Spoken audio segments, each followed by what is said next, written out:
अब यहाँ पे कई सारी ऐसी बातें उभर के आ रही हैं जिसके नाते भारत के ऊपर अतिरिक्त प्रेशर बनाया जा सकता है और जिसका असर जो है बाजारों के ऊपर काफी निगेटिव पड़ सकता है। खबरें रही हैं इस बीच में कि बहुत सारी कंपनियों के ऊपर प्रतिबंध लगाया जा सकता है, क्योंकि भारत जो है ट्रेड डील के बारे में बहुत ज्यादा कोशिश नहीं कर रहा है या बहुत ज्यादा अमेरिकन नीतियों को स्वीकार नहीं कर रहा है। हम इस पूरे वीडियो में बात करेंगे कि क्या नए कदम जो है अमेरिका उठा सकता है। 500% टैरिफ वाली बात नहीं है, कंपनियों को बैन करना एक अलग चीज हो सकती है। बहुत सारे देशों में अमेरिका पहले ये करता रहा है, उसकी संभावनाओं के ऊपर बात करेंगे, किन स्टॉक्स के ऊपर फर्क पड़ सकता है, कहां पर आपको नजर रखने की जरूरत होगी, इन सभी चीजों के ऊपर हम बात करेंगे। लेकिन अगर आप चैनल पे पहली बार हैं तो सब्सक्राइब जरूर कीजिएगा।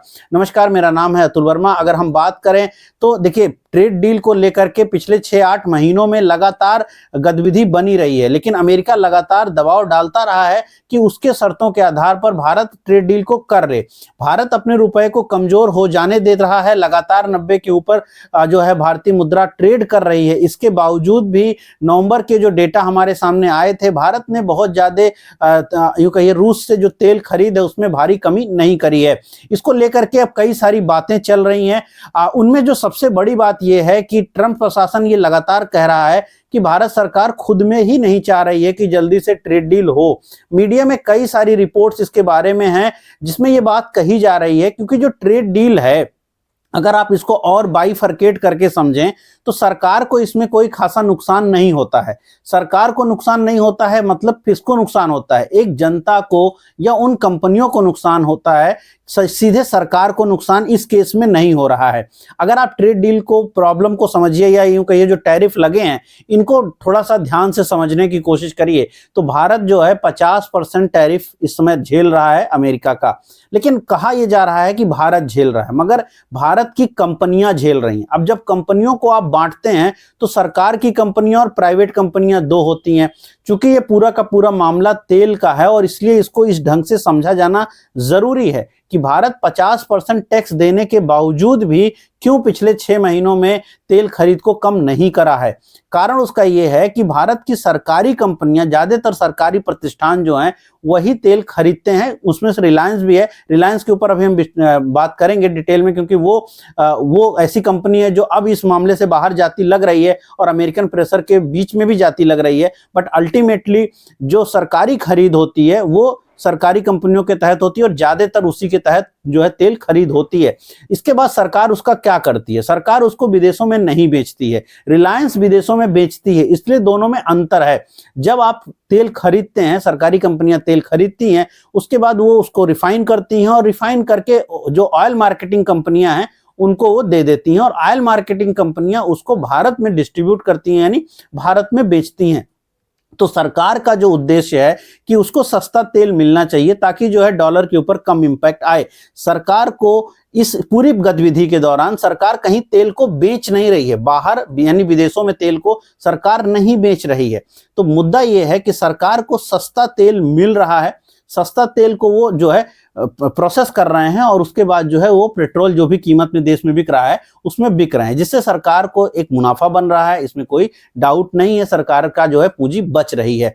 लेकिन जब टैरिफ लगा, जब किन कंपनियों के ऊपर टैरिफ लगा? जो एक्सपोर्ट कर रही हैं, जाहिर सी बात है अमेरिका उन्हीं के ऊपर टैक्स लगा सकता है। लेकिन यहाँ पे सरकार एक्सपोर्ट नहीं कर रही है। एक्सपोर्ट कौन कंपनियां कर रही हैं? ज्यादातर जो आप अमेरिका को एक्सपोर्ट करते हैं वो प्राइवेट कंपनियां हैं। इसीलिए मीडिया का एक बड़ा डिस्कोर्स, विदेशी मीडिया का एक बड़ा डिस्कोर्स इस पर खड़ा हो गया है कि भारत इसलिए जो है इस ट्रेड डील को इतनी जल्दी नहीं करना चाहता है क्योंकि सरकार को कोई नुकसान नहीं है। जो नुकसान है वो कुछ कंपनियों को है और देश की जनता को थोड़ा नुकसान है। लेकिन सरकार को चूंकि लाभ है इसलिए वो इतना ज्यादा मोटिवेटेड नहीं है ट्रेड डील को करने के लिए, और इसीलिए ट्रंप प्रशासन ने वो जो 500% का टैक्स वाला बिल पास किया है उसको लेकर डर भी हुआ है। लेकिन अभी भी भारतीय जो है सरकार वो दबाव में नहीं है। ऐसे में बहुत सारे जो एनालिस्ट हैं वो ये बात कहने की कोशिश कर रहे हैं अलग अलग मीडिया में कि जो टैरिफ है इसका असर सरकारों पे कम है, कंपनियों पे ज्यादा है। लेकिन डील जो करनी है, जैसे भारत की तरफ से डील कौन करेगा? सरकार करेगी।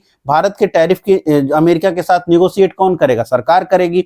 लेकिन जिसके ऊपर उसका ज्यादा इंपैक्ट है वो है कंपनियां। कंपनियां इसमें निगोशिएशन पावर में नहीं है। साथ में चूंकि कंपनियों की मार्जिन खराब होती है तो देश की जो आम जनता है या जो मिडिल क्लास जनता है उसके ऊपर ज्यादा इंपैक्ट आता है, लेकिन सरकारी क्रियान्वयन के ऊपर सीधे तौर पर असर कम आता है और सरकारें इसको लंबा खींच सकती हैं, साल 2 साल 3 साल तक सरकारें खींच सकती हैं और देख सकती हैं कि अमेरिका के ऊपर क्या असर पड़ रहा है। इसी तरीके से ट्रेड डील को नेगोशिएट करने के लिए चाइना ने भी बहुत ज्यादा हाथ पैर नहीं मारे और दुनिया के बहुत सारे देशों ने बहुत हाथ पैर नहीं मारे, लेकिन अगर आप हायर टैक्स वाली बात करिए तो इंडिया सबसे हायर है, फिर उसके बाद चाइना का आता है और दोनों ने बहुत ज्यादा निगोशिएट नहीं किया है। भारतीय संदर्भ में चूंकि चाइना के केस में वो एक्सपोर्ट करते हैं तो उनको कोई दिक्कत है नहीं, लेकिन भारत के संदर्भ और उनका एक्सपोर्ट घटा भी नहीं है, लेकिन भारत के संदर्भ में हमारा एक्सपोर्ट घटा है, लेकिन चूंकि सरकार को कोई विशेष नुकसान नहीं है इसलिए मीडिया का एक बड़ा डिस्कोर्स इस मामले में जा रहा है। मैं बार बार कह रहा हूं विदेशी मीडिया का डिस्कोर्स जो इसमें ये देख रहा है कि कहीं ना कहीं जो प्रेशर है वो सरकार के ऊपर बनाने से कोई लाभ नहीं है। ऐसे में जिसको रियल में जो फंसा हुआ है, किसका मार्जिन जा रहा है, लोगों का मार्जिन यानी कंपनियों का मार्जिन जा रहा है। ऐसी कंपनियां जो एक्सपोर्ट करती हैं उनका मार्जिन जाता है, या ऐसी कंपनियां जो विदेशों में काम कर रही हैं उनका, या फिर देश के आम जनता के ऊपर असर पड़ रहा है, मार्जिन के ऊपर असर पड़ रहा है, आमदनी के ऊपर असर पड़ रहा है, नौकरी के ऊपर असर पड़ रहा है। और इसके बारे में सरकार शायद लेट में सोचे, 2 साल बाद सोचे, तो अमेरिका प्रेशर बना सकता है।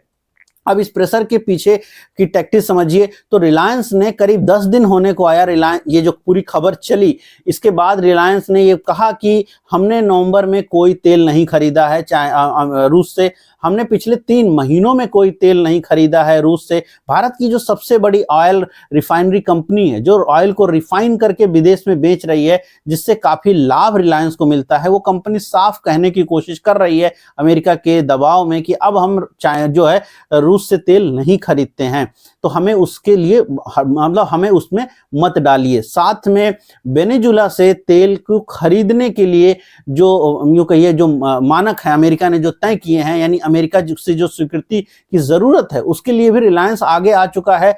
माना यह जा रहा है कि एक आधा दिन के अंदर स्वीकृति उनको मिल भी जाएगी, यानी रिलायंस को वेनेजुलन जो तेल है जो अब जो आपको बेचेगा अमेरिका, उसको खरीदने में रिलायंस मोटिवेटेड है, वो दिखाना कोशिश कर रहा है कि हम खरीदेंगे। अब ये पूरी की पूरी गतिविधि वो क्यों करना चाह रहा है? वो इसलिए करना चाह रहा है ताकि कभी भी अगर गलती से कोई बैन वैन लगने लगे इंडियन कंपनियों के ऊपर उसमें रिलायंस का नाम ना हो, क्योंकि रिलायंस तेल को खरीदकर बेच रहा है। यानी रिलायंस अब एक तरह से अपनी स्थिति को मजबूत करने की कोशिश कर रहा है कि अगर सरकार डील ना ही करना चाहती हो, साल 2 साल तक ये मामला पेंडिंग ही रहना चाहती हो, क्योंकि उसको बहुत बड़ी प्रॉब्लम नहीं हो रही है, ये डिस्कोर्स आ रहा है, तो कम से कम मेरे ऊपर यानी रिलायंस के ऊपर ऐसी कोई प्रॉब्लम ना आने पाए। तो अब बहुत सारी कंपनियां आने वाले वक्त में आपको इस तरह की गतिविधि करती हुई दिखाई पड़ सकती हैं, और इसके काउंटर ये उसी का काउंटर है कि अमेरिका में कुछ बातें होने लगी हैं दबी जुबान में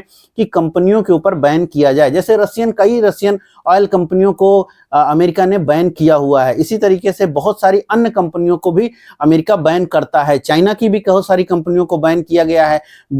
अगर आप हिस्ट्री उलट के देखें तो भारत की भी कुछ एक कंपनियां, लेकिन उसमें बड़ी कंपनियां नहीं हैं, उनको भी बहुत पहले बैन किया गया है, लेकिन रिसेंट पास्ट में नहीं किया गया है। बड़ी कंपनियां अब इससे डर रही हैं, जिसमें से रिलायंस का मैंने पूरा उल्लेख किया कि रिलायंस इसलिए जो है बार बार यह स्पष्टीकरण दे रही है कि हमने जामनगर में कोई उससे तेल नहीं मंगाया, हमने 3 महीने से नहीं खरीदा, पुरानी जो डील्स थी वो सारी हमने समाप्त कर रखी है, अब हम नई डील नहीं कर रहे हैं, और वेनेजुला के तेल को वो खरीदने की कोशिश भी कर रहे हैं। ऐसे में वो उस धड़े में जाना चाहते हैं जहां पर उनके ऊपर कोई बैन ना आने पाए। ये अच्छी बात है कंपनी के पॉइंट ऑफ व्यू से, लेकिन ये नया प्रॉब्लम है। अब इस नए प्रॉब्लम का सलूशन कहां है? इस नए प्रॉब्लम का सलूशन यहां पर हो सकता है, जो ये बातें चल रही हैं कि कभी किसी एक कंपनी के ऊपर या कहीं कुछ एक कंपनियों के ऊपर कुछ इस तरह से बैन अमेरिका लगाने की कोशिश करे या लगा दे, या उस लिस्ट में डाले कि उनके साथ आप ट्रेड ना करें। क्योंकि जितना एग्रेसिव इस समय डोनाल्ड ट्रंप दिखाई पड़ रहे हैं, ऐसे में वो कुछ भी कर सकते हैं। वो सत्ता परिवर्तन कर रहे हैं, वो वेनेजुला में के प्रेसिडेंट, उन्होंने अपने आप को ऑफिशियली घोषित कर दिया है। कल उन्होंने ये घोषणा कर दी कि वो वेनेजुला के इस टाइम एक्टिंग प्रेसिडेंट हैं, तो वो कुछ भी कर रहे हैं। ईरान के ऊपर बात चल रही है, इराक में बात चलती रही है, मिडिल ईस्ट की प्रॉब्लम बनी हुई है। ऐसे में कोई भी कंपनी अपने आप को बचाने की कोशिश करेगी। तो अब यहां पर ये पहले नहीं हो रहा था भारतीय संदर्भ में, क्योंकि इस कंपनियां भारत पर बिलीव था कि नहीं हमारी सरकार जो है डील करेगी, लेकिन अब पहली बार ये दिखने लगा है कि कंपनियां थोड़ा आगे की तरफ खुद से बढ़ने की कोशिश कर रही हैं और वो उस प्रेशर में जा रही हैं जहां पर अमेरिका का प्रेशर आता है कि हम कंपनियों पर बैन करेंगे और उसके नाते हो सकता है कंपनियां प्रेशर बनाए सरकार के ऊपर और ट्रेड डील जल्दी आए। तो जब ये बात हो रही है इस समय, आज चूंकि जो है आपका भारत और अमेरिका के ट्रेड डील को लेकर के, लेकिन मुद्दा ये है कि क्या इतनी जल्दी ये ट्रेड डील हो जाएगा। भारतीय संदर्भ में देखा जाए, सरकारी क्षेत्र की तरफ से देखा जाए तो सरकार इतनी जल्दी में नहीं है। मोदी जी ने भी 1-2 दिन पहले भी ये बात कही कि वो किसी को खुश नहीं करते हैं। मतलब जो बातें चल रही थी, जो प्रेसिडेंट ट्रंप ने कहा था, उसके बाद उन्होंने कहा तो और ये सही भी है। एक राष्ट्र का प्रधानमंत्री इस तरह से बिल्कुल जो है किसी के लिए दबाव में नहीं आना चाहिए, और भी भारत जैसे देश का राष्ट्राध्यक्ष है, जो प्रधानमंत्री है, वो किसी भी दबाव में ना आए, यही सबसे बेहतर चीज है। और जो राष्ट्र के लिए सबसे बेस्ट है वो करें, ये सबसे अपेक्षित है उनसे, और वो कर रहे होंगे। लेकिन यहाँ पर सरकारें एक प्रकार से, जिस तरह से कंपनियां थोड़ा सा दूर जाती दिख रही हैं, तो लगता ये है कि जो टैक्टिक्स गेम खेला जा रहा है इस डील को लेकर के अमेरिका की तरफ से, वो थोड़ा सा बिल्डअप बन रहा है। अब इसमें सरकार क्या करेगी, क्या ये आने वाले वक्त में डील हो जाएगी? इतनी जल्दी तो नहीं लगती है डील ये हो जाएगी, क्योंकि अभी कई राउंड की बैठक होगी, क्योंकि भारत के जो मुद्दे हैं वो कई सारे बिंदुओं पर फंसे हुए हैं। अमेरिका काफी एग्रेसिव दिखाई पड़ रहा है इस समय, और इस एग्रेशन में वो अपने शर्तों पर ही डील करना चाहेगा। भारत हमेशा से इस संदर्भ में ये देखता रहा है कि उसको लाभ होना चाहिए।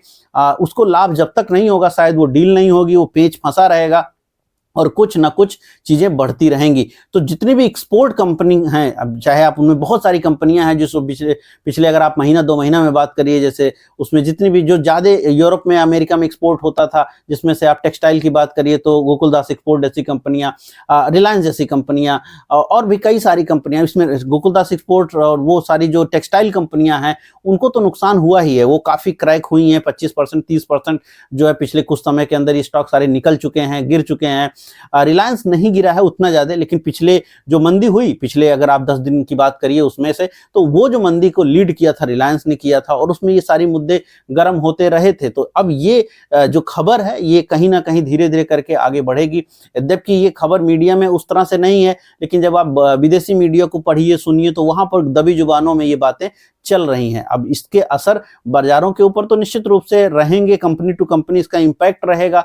और अगर ये डील जल्दी हो जाए तो सबके लिए भला है, लेकिन अगर ये डील नहीं होगी तो फिर कहीं ना कहीं प्रॉब्लम बढ़ेगी। वो और प्रेशर गेम बनाएंगे, वो रुपए के ऊपर आएंगे, वो कंपनियों के ऊपर आ सकते हैं, बैन कर सकते हैं। तो ये सब चीजें तो वो प्रेशर टैक्टिक्स अमेरिका करता रहा है, तो वो भारत के ऊपर भी कर ही सकता है। तो इससे बचने के लिए देखते हैं कि सरकार क्या करती है, या फिर हमारे शर्तों पर हमें जल्दी डील मिलेगी। और अगर वो मिलती है तो फिर बाजारों के हिसाब से, पूरे इकोनॉमी के हिसाब से बेहतर रहेगा, क्योंकि उससे फिर हमारा रुपया भी मजबूत होगा। अभी रुपया भी लगातार 90 के ऊपर ट्रेड होने लग गया है, और कमजोर रुपया जो होगा वो दिक्कत भरी स्थिति लाएगा, चाहे जितना भी आप कर लें। चूंकि हम इंपोर्टर हैं, नेट इंपोर्टर हैं, तो हमारे ऊपर असर रहेगा। लेकिन अब बजट भी हमारा करीब में है, क्या बजट से बिल्कुल पहले कुछ इस तरह के फैसले हो सकते हैं, कहना मुश्किल है। लेकिन बजट से पहले अगर इस तरह के कुछ बड़े फैसले हो जाएं तो फिर बजट में भी जो है एफएम को काफी मदद रहेगी, और स्टॉक मार्केट के लिए भी काफी बेहतर स्थिति देखने को मिलेगी। चूंकि निवेशक पिछले 1.5 सालों में कुछ कमा नहीं पा रहा है, चीजें बहुत खराब हैं, पोर्टफोलियोज की हालत खराब है। भले ही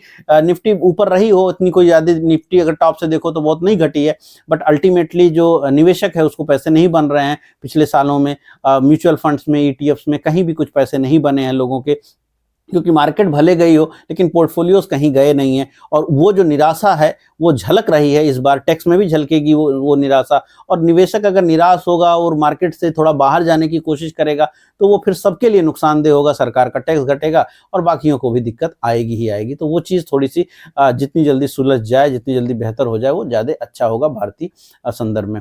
उम्मीद कर रहा हूँ वीडियो पसंद आई होगी। ये जो खबर थी मैंने इसको रखने की कोशिश करी, यद्यपि ये स्पेकुलेटिव खबर है, बातें चल रही हैं विदेशी मीडिया में, उसको मैंने आपके सामने रखने की कोशिश करी है रिलायंस वाले केस को लेकर के। जो अगर आपको, उम्मीद कर रहा हूँ आपको वीडियो पसंद आई होगी। अगर ये चीज़ें आपको ठीक लग रही हैं, कमेंट बॉक्स में लिखिए आपको क्या लगता है, किधर जा सकती है बाजार, किस तरह के वीडियोस आप देखना पसंद करेंगे। जरूर चैनल को सब्सक्राइब कीजिए, शेयर कीजिए ज़्यादातर लोगों के पास, और जो है अपने जो भी आपको चीज़ें लगें आप कमेंट में जरूर लिखें, ताकि मैं उसके अकॉर्डिंगली आपको वीडियो प्रोवाइड करा पाऊँ। उम्मीद कर रहा हूँ वीडियो पसंद आई होगी।